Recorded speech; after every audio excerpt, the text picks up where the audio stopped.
Jaguars going 9 of 10 for 123 yards and 2 long touchdown passes. Jameis did that all in the first quarter while also taking no sacks and not turning the ball over. While Sean Payton still hasn't officially named a starter, it appears Jameis is beginning to run away with the job and now would have some big shoes to fill after Drew Brees' retirement. So, Shannon, how close can he come to being Drew Brees? Yep, he's not going to be Drew Brees. Drew Brees is his historical quarterback, Skip.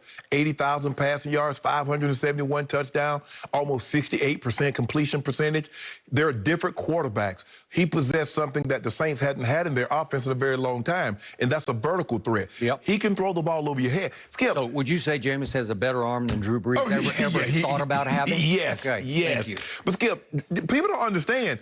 Jameis was the #1 overall pick for a reason. Yep. He was Rookie of the Year. The guy threw for 5,200 yards. His problem is turnovers.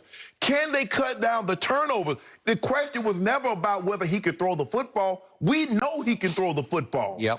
Sean Payton's going to have to reel in some of that. Look, bruh, every play doesn't have to be a home run. You don't have to squeeze every ball into a tight window. Sometimes you got to just, hey, take that check down. And that's what Drew was so good at. Drew minimized the risk.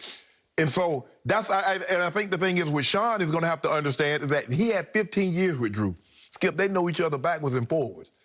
That was another coach on the field. Yep. They tailored the offense to what Drew did really well. A lot of the short, intermediate throws, guys making plays for him. Now, once they get Michael Thomas back, because Callaway made some big-time catches last night, Skip, because that could easily pass interference, get the ball to the 1-yard line, they run it in. He doesn't get the completion. But that kid made 2 outstanding catches. Get Michael Thomas back in the fold, Skip, they might be on to something. But he's not gonna be Drew Brees. But what he will give you is the ability to throw the ball over their heads, which Drew lacked last year. And if you look at Tampa, like they squatted on everything. They played cover 2. And they say, you're not basically 22-man, because, Drew, you're not going to run the football. And we're going to force you to put the ball in tight windows because we don't believe your arm. We can tell. Early on, we know this is not the same Drew Brees that we faced, 4 or 5 weeks ago. Remember, he had like 12 cracked ribs at one point last year? What was that, Skip, when they beat him, that Sunday night game when Drew, they just went up and down the field. Tampa could tell early on, you're not that guy, so we're not going anywhere. But I like this. I believe Jameis Winston won the job last night. I think they can find a role. Taysom Hill will serve his role like he did with Drew Brees. I never thought, Skip, that he was going to be an every-down quarterback. But I like what I saw with Jameis. He's not going to be Drew Brees. The offense is going to look totally different. But I believe he can be more than a serviceable quarterback. He's the #1 overall draft pick for a reason. He was. Okay, point number 1. I concur that to my eyes last night, Jameis just ran away with the job with just basically those 2 throws. Right. They were spectacular bombs away kind of throws that Bruce Arians would love. Because that's no risk it, no biscuit, right? And that's risk it, biscuit on both of them. We know he can do that. I knew he could do that going in.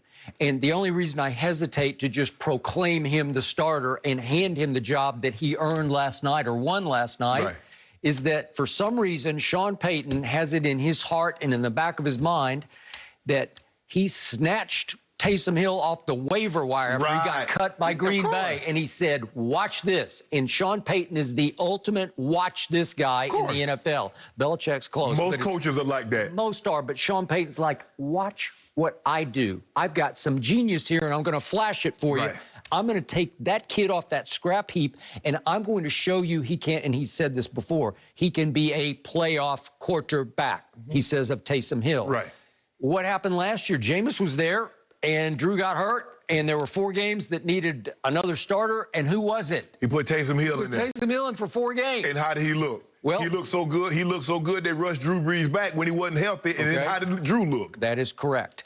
But Taysom did win 3 of those 4 games, albeit at Philadelphia against a really bad Eagles team with Jalen Hurts starting. I believe that was his first game. No, they lost to New Orleans. They lost to Philly. No, Philly beat them. Yes, that's what I'm saying. That's what I'm saying. Yes. Okay, so they lost that game, but that was actually his best game. He's like 28 of 38.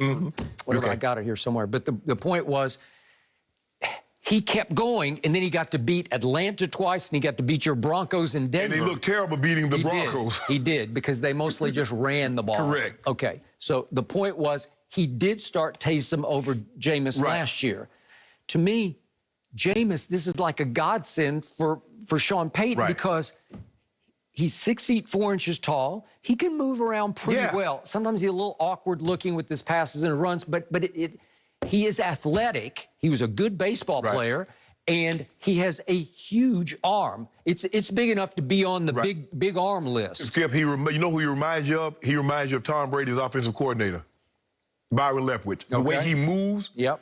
Now I believe his arm is a little better than Byron, but the way the way he moves, Skip, he's 6'4", but he's not fluid. He's not. No, he's not fluid, but he can move. Yeah. And all I know is that under Arians in that one pre-Brady year, he threw 33 touchdown passes only because Lamar went completely MVP crazy and threw 36. Jameis was second with 33. But he threw for 5,200 yards. Yeah, 5,200 yards. But he threw 30 picks. 30 picks, and he lost 5 fumbles. That's 35 turnovers. That's why your team went 7 and 9. The yards say you're at least 9 and 7, but it was 7 and 9 because you kept giving the football away. Because think about that, Skip. Let's just say for the sake of argument, Skip, instead of 37 turnovers, he has 18.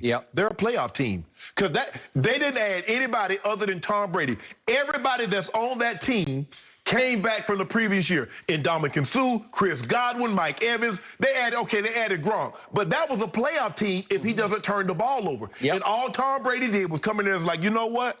He threw more touchdowns, but he didn't even come close to the turnovers. And that was the difference. That's the difference in winning and losing in this league, Skip. There's a very tiny margin. Because everybody's talented. Everybody got good, outstanding coaches. You turn the ball over in the NFL, you get beat. Okay. I'm surprised that Sean Payton hasn't embraced the opportunity to turn Jameis Winston into a Pro Bowl quarterback. He has Pro Bowl ability. He's gone to the Pro Bowl. That's what I'm saying. Yeah. I mean, but to make him a perennial Pro Bowler, where you could be a perennial playoff team, he's not going to be able to put up the. Listen, Drew Brees is he's just special. You can't compete with that.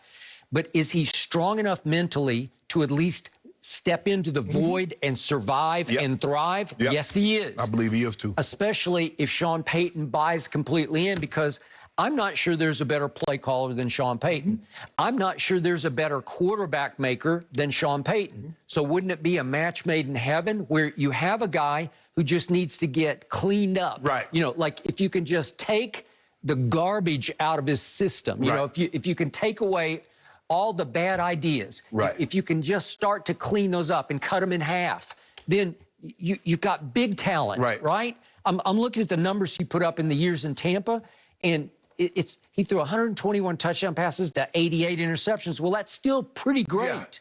It's hard to find that. It's hard to find that kind of an arm, that ability to throw that many touchdown passes. So the point is, I'm surprised Sean just hasn't embraced, like, hey, I've got a guy here. I've got a guy who's big talent. But you said, your opening salvo is that I got a guy nobody else wanted. And look because see, what did I say? I say Jameis Winston was the #1 overall pick. He was rookie of the year, threw for 5,200 yards. So he already got that. I got a guy that got cut several times. Everybody said, you can't play that position. Look what I did with it. Okay, you can still do some of that with him, as you pointed out, because Jameis has no cachet right now. Jameis is going to be happy to have the starting job. Like he said after the game last night, it's been so long since I started a football game. Really? It's been that long? Yeah, it has. Okay, so he can't demand or command anything. So if you bring back in your Taysom Hill packages that I couldn't believe Drew Brees would sit still for, but he did. Where occasionally you split out, Jameis is a wideout, and Taysom pops into the huddle, and all of a sudden he's the quarterback. Or maybe he's the tight end, or maybe he's the running back, or who knows. You can do so many things with him because he runs 4-4. Like he can really run. And he can run over people. And he can catch the football. That was Tebow's problem, was Tebow's never caught a pass in his life. But this kid can catch passes. Absolutely. So you want to talk about Swiss Army knife that can just cut you to pieces. Well, why wouldn't you just reinstall him and then put him back in that package? Because we saw 4 games, and I think your eye test, even after that Philly loss, he played pretty well in that loss. He throws it okay, but he doesn't throw it as well as Jameis does. He does not. And he doesn't throw it well enough to be a winning starting quarterback to my eyes. I don't see it. Right. So the point is, Jameis flashed. That took some guts last night because that was a national TV game. And you got to go, man. You got to go. And that Marquez Callaway kid, he has come from nowhere. Yes. Here we go again. Right. Michael Thomas kind of came from nowhere, but he was a second round pick. He just couldn't run.